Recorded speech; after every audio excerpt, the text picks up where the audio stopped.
ஒரு பேராசை கொண்ட அரசி தனது அரண்மனை முழுக்க தங்கத்தால் நிறைய வேண்டும் என்று ஆசைப்படுகிறாள். மந்திரி அவர்கள் ராணியிடம், நம்ம ஊரில் ஒரு முனிவர் மாயம் செய்கிறார் என்றார். அவரை அரண்மனைக்கு வரச் சொல்லுங்கள். அந்த முனிவர் அவளுக்கு ஒரு மந்திரக்கல்லை கொடுத்து, நீ எதை தொட்டாலும் தங்கமாகும் என்கிறார். மகிழ்ச்சியில் அரசி தன் படுக்கையை தொடுகிறாள். அது ஜொலிக்கும் தங்கமாக மாறுகிறது.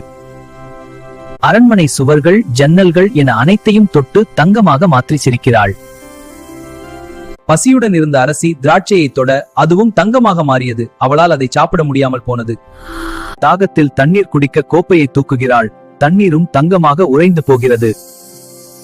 பயந்த அரசி ஓடி வந்து தன் மகளை தொட அடுத்த நொடியே மகள் தங்கச் சிலையாக உறைந்தாள்.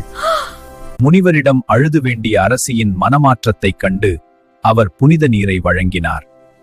புனித நீரை தெளித்ததும் தங்கம் மறைந்தது.